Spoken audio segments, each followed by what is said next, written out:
Dans cette séance, on va essayer de répondre à cet examen local de la 6e année primaire. Dans un premier temps, on va lire les textes, les droits et les devoirs de citoyens.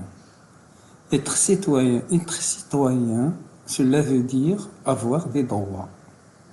Le droit de vote, le droit de manifester quand on n'est pas d'accord, le droit de pratiquer sa religion ou de se marier avec la personne qui nous plaît font partie des droits du citoyen. Mais les citoyens ont aussi des devoirs. Et l'un de ces devoirs, c'est de respecter les droits des autres. C'est la Déclaration des droits de l'homme et du citoyen qui le dit. La liberté consiste à pouvoir faire tout ce qui ne nuit pas à autrui. Les citoyens doivent aussi participer à la vie de l'État. Avant, le service militaire était obligatoire pour les garçons. Il a aujourd'hui été remplacé par la journée de défense de la citoyenneté pour tous. Payer un impôt en fonction de ses revenus est aussi obligatoire. Pour faire fonctionner les hôpitaux, les écoles ou encore construire des routes, les citoyens donnent une partie de leur argent à l'État tous les ans. C'est l'impôt. Les enfants aussi ont des droits. Le 20 novembre 1989, de nombreux pays, dont la France, a signé la Convention internationale des droits de l'enfant, appelée aussi CIDE. C'est un texte qui protège les enfants partout dans le monde. Il explique par exemple que tous les enfants ont le droit d'être soignés, d'aller à l'école, d'avoir des loisirs, d'être protégés contre toute forme de maltraitance. Après avoir lu le texte, donc on va attaquer les questions de compréhension de l'écrit. Donc comme vous le constatez, donc la correction il est disponible sur Internet.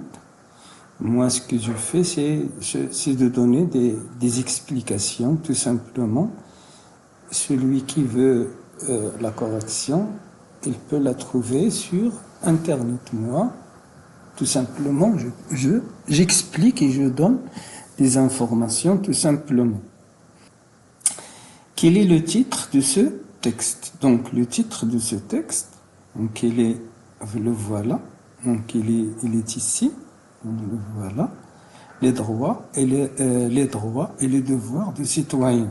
Donc le titre, toujours, on le trouve en haut, avec des caractères gras et avec une police très grande. C'est-à-dire qu'il est différent de l'écriture de l'écriture du texte. Donc les droits et les devoirs des citoyens.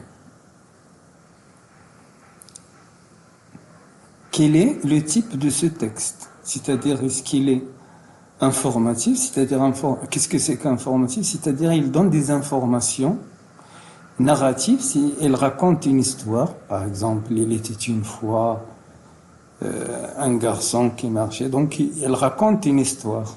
Descriptif, c'est-à-dire, elle décrit. C'est-à-dire, dans ce texte, il nous donne des informations sur les droits et les devoirs des citoyens. Donc c'est un texte informatif. Combien y a-t-il de paragraphes dans ce texte? Donc c'est le paragraphe, il commence par un paragraphe commence par une lettre majuscule, se termine par un point et on revient à la ligne. Bon, donc ici combien de paragraphes on a? Voilà le premier d'ici jusqu'ici. Voilà le deuxième, voilà le troisième et voilà le quatrième. Donc on a quatre paragraphes dans ce texte.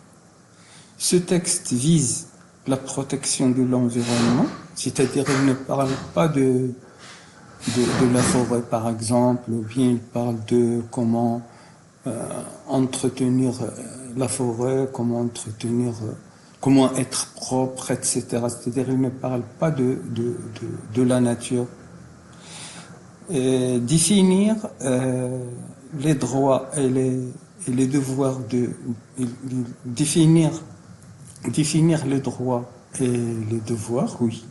Il parle des droits, il nous donne des informations sur les droits et les devoirs des citoyens. Est-ce qu'il parle de la sécurité routière? Non. Il ne nous donne pas des informations sur comment on va conduire, qu'est-ce qu'on fait lorsqu'on trouve un rond-point, etc. Donc, il faut cocher cette case. Parmi les droits des citoyens, droit de vote, manifester et pratiquer sa religion. Donc c'est vrai, oui. Donc ce sont les droits. La liberté, c'est faire tout ce que. La liberté, c'est faire tout ce que tu veux, non? Donc ici, donc il est signalé ici. Voilà, la liberté consiste à pouvoir faire tout ce qui ne nuit pas à autrui, c'est-à-dire il ne fait pas de mal à d'autres personnes. Donc il y a des normes à respecter, il y a des limites qu'il ne faut pas dépasser. Relève de droits de l'enfant contenus dans le texte, donc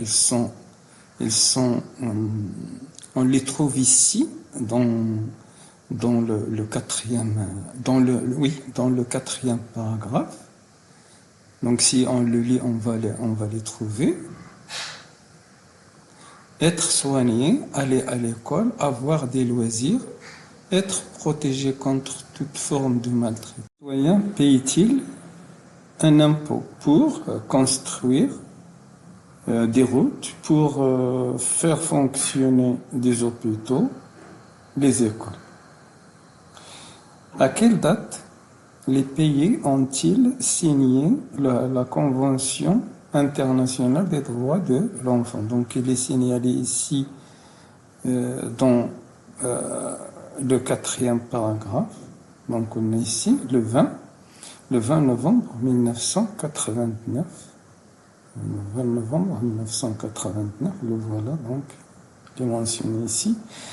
Bon, on va passer aux activités réflexives sur la langue. Donc on va débuter, ou bien on va commencer par le lexique. Relève du texte le synonyme des mots suivants. Donc obligatoire, c'est quelque chose qui est obligatoire, c'est-à-dire c'est quelque chose qu'on doit faire.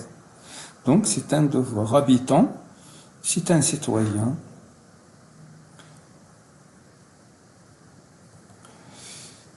Complète par le gentilé qui convient. Donc Maroc, c'est l'habitant, ceux qui habitent le Maroc, on les appelle Marocains, masculin, marocaine, féminin. Grammaire, donc on va passer à la grammaire. Indique s'il s'agit d'une phrase nominale ou phrase verbale. Bon, qu'est-ce que c'est qu'une phrase verbale? Donc je vais commencer par expliquer la phrase verbale. La phrase verbale, c'est une phrase qui contient un verbe. Donc on regarde une phrase, s'il contient un verbe, c'est une phrase verbale. S'il ne contient pas un verbe, c'est une phrase nominale. Donc ici, les droits et les devoirs du citoyen. Ici, les droits, c'est un nom et c'est une préposition. Les devoirs, c'est un nom. Du, c'est une préposition. Et citoyen, c'est un nom, donc on n'a pas ici de verbe, donc c'est une phrase nominale. Il n'y a pas de verbe ici. Souligne l'adjectif qualificatif et indique sa fonction, épithète ou attribut. Donc, qu'est-ce que c'est qu'un adjectif? Un adjectif, c'est un mot, on l'ajoute pour décrire, pour ajouter des informations sur une chose, c'est-à-dire sur une personne ou sur une chose. Par exemple, c'est un bon élève. Donc, bon, On peut l'éliminer, on dit c'est un élève. Mais on l'a qualifié, c'est-à-dire on lui a donné une qualité. C'est pour cela qu'on a dit qu'il est un adjectif qualificatif, c'est-à-dire il qualifie, il lui donne une qualité. Et épithète, pourquoi il est épithète? Parce qu'il n'y a pas entre l'adjectif et le mot qu'il qualifie, il n'y a pas de verbe. Par exemple, ici, ils sont liés. C'est-à-dire, il n'y a pas de verbe entre eux. Par exemple, si on a dit il est bon, bien il est grand. Donc, on a il est grand. Donc, grand, c'est un adjectif qui est grand. C'est il. Et entre il et grand, il y a le verbe être. Ça, on l'appelle attribut. Donc ici, il n'y a pas de verbe entre l'adjectif et le mot qu'il qualifie. Donc il est épithète. Réécris les phrases suivantes en remplaçant les mots en gras par un pronom complément d'objet direct ou complément d'objet indirect. Complément d'objet direct ou complément d'objet indirect. Hassan ferme la fenêtre. Donc on va, lorsqu'on veut remplacer un complément d'objet direct, qu'est-ce qu'on va faire? On a ici la fenêtre, elle est féminin. Donc on va la remplacer par la. Mais où est-ce qu'on va mettre là? Donc on va le mettre, ou bien on va mettre là entre le sujet et le verbe. Donc comme ici, Hassan la ferme. Ça y est. Il parle à sa mère. Ici, c'est un complément d'objet indirect. Pourquoi indirect? Parce que voici le complément, sa mère, et voici le verbe. Et entre le verbe et le complément, il y a la préposition. C'est pour cela qu'on l'a appelé le complément d'objet indirect. Ici, voici le complément, la fenêtre, et ferme. Voici le verbe. Donc, entre les deux, il n'y a rien. Donc, il est direct. Donc, c'est pour cela qu'on l'appelle complément d'objet direct. Donc, ici, qu'est-ce qu'on va faire? On va remplacer par lui. Et toujours, qu'est-ce qu'on va faire? On va prendre le pronom et on va le mettre entre le sujet et le verbe. Transforme la phrase déclarative suivante en phrase interrogative. Donc, quand vous le savez, donc en français, il y a des types de phrases. Donc, on a la phrase déclarative. Qu'est-ce que c'est qu'une phrase déclarative? Comme celle-ci. Donc, une phrase déclarative, c'est une phrase qui nous donne une information. Par exemple, ici, tu fais du sport, c'est-à-dire, lorsqu'on lit cette phrase, on va comprendre que tu fais du sport. Donc, il nous donne une information. Il y a phrase interrogative, donc c'est ce qu'on va voir dans la correction de cet exercice. Il y a la phrase exclamative, c'est-à-dire en quelle grande fête, par exemple. Donc, il y a la phrase impérative, c'est-à-dire il nous donne un ordre. Par exemple, ferme la porte, ouvre la porte, va à l'école, va au tableau, etc. Et la phrase interrogative, c'est une phrase quand on pose une question. On pose une question. Ici, tu fais du sport. Lorsqu'on veut transformer une phrase déclarative en phrase interrogative, qu'est-ce qu'on va faire? Dans un premier temps, on a trois choix. Dans un premier temps, on va changer uniquement le ton de la lecture. Ici, on va dire tu fais du sport. C'est-à-dire, il nous donne une information.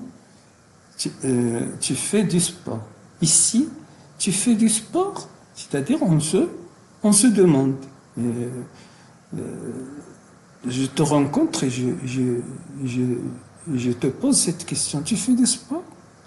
Ou bien, qu'est-ce qu'on va faire? On va inverser les sujets. Donc, voici le sujet, voici le verbe. On va les inverser.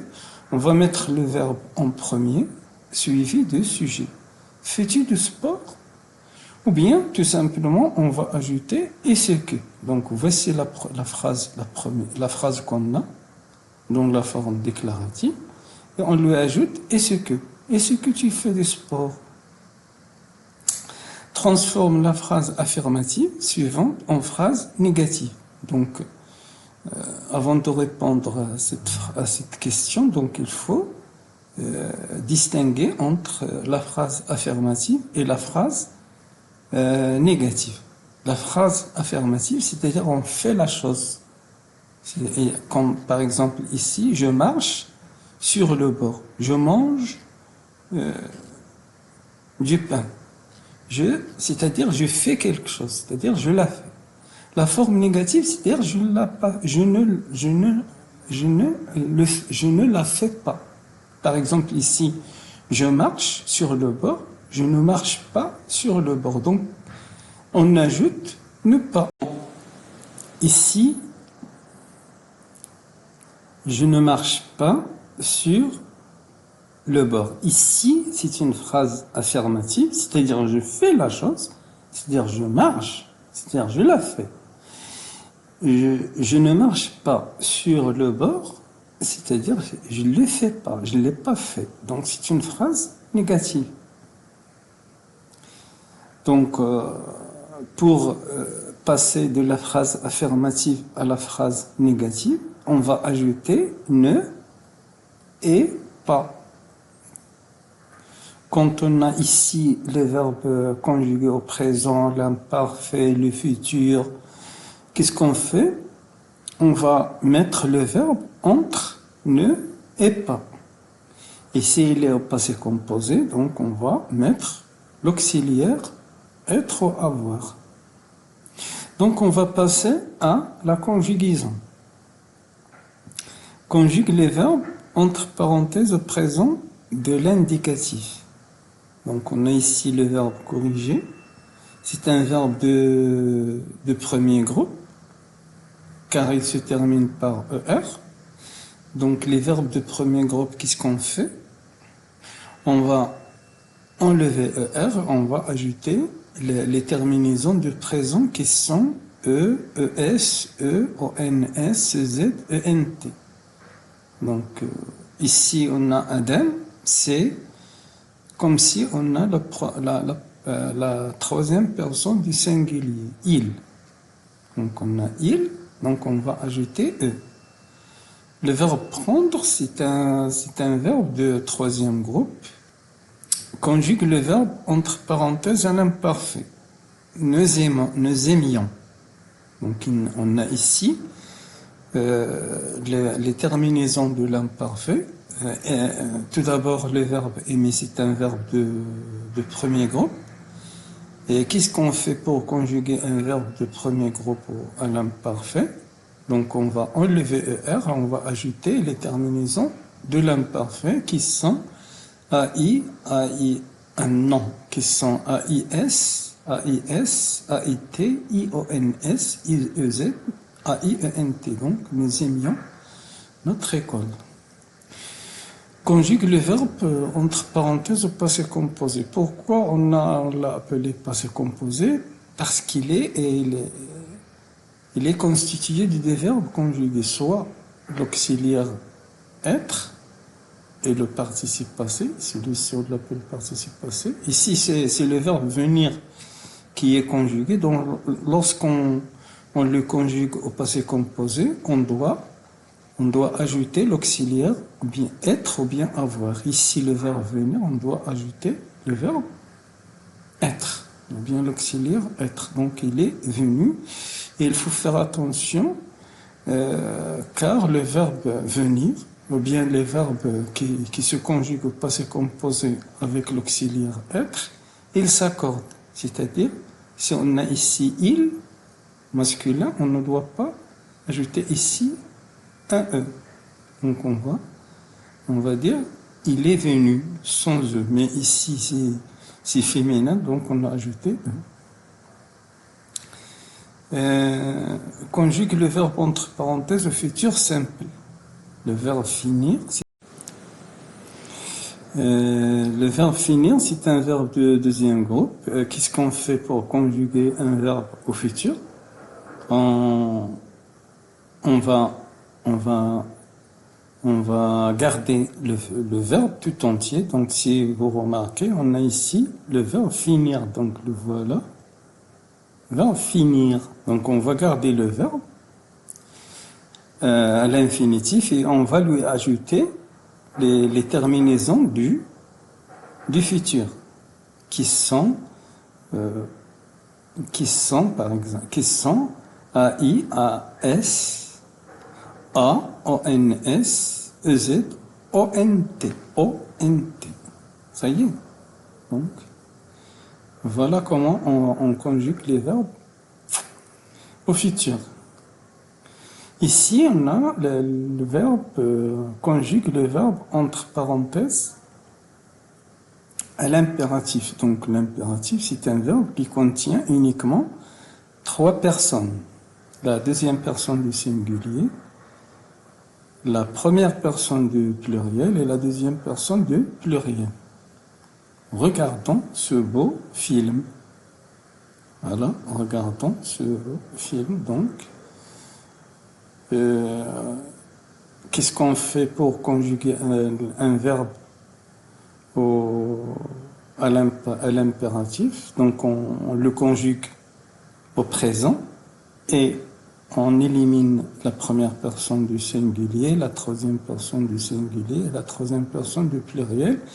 Et aussi, on élimine les pronoms. Donc, comme vous le remarquez ici, on ne dit pas nous. Donc, il faut éliminer, il ne faut pas écrire les verbes ou bien les pronoms personnels. Je, tu, il, nous, vous, non. Donc, on ne les utilise pas. On va passer à l'orthographe. Complète les mots avec E, accent aigu, E, accent grave, et accent circonflexe ici. Et accorde correctement l'adjectif qualificatif. Cette femme est grande. Donc, qui est grand? Voilà, cette femme.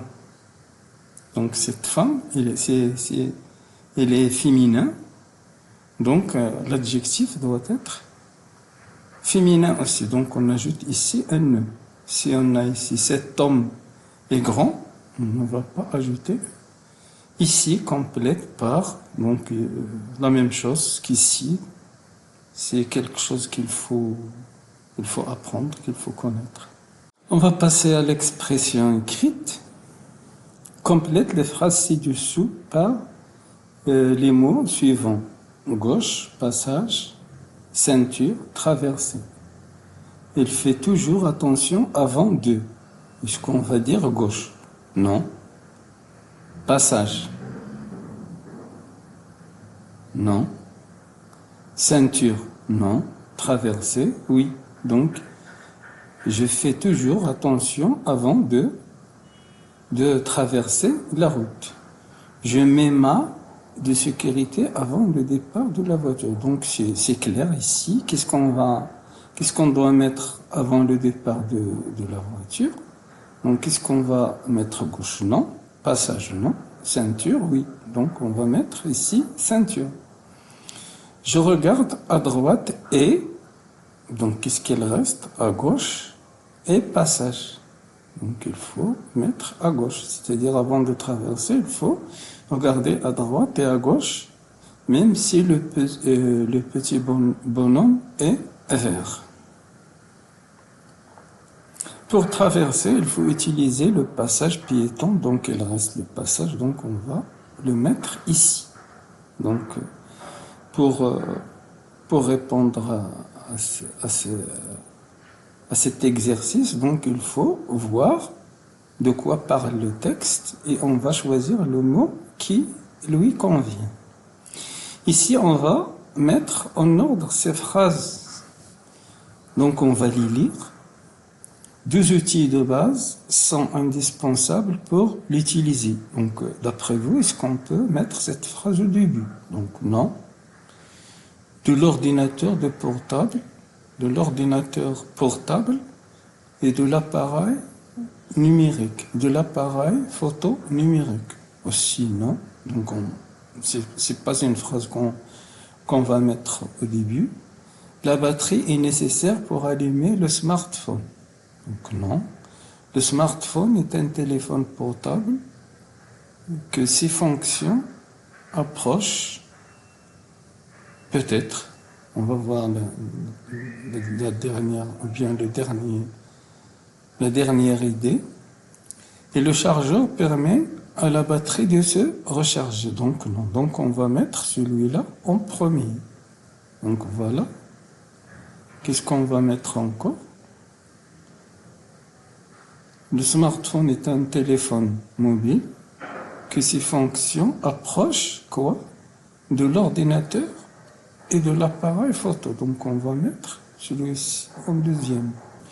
Oui, donc on a ici deux outils de base sont indispensables pour l'utiliser. Quels sont ces deux outils?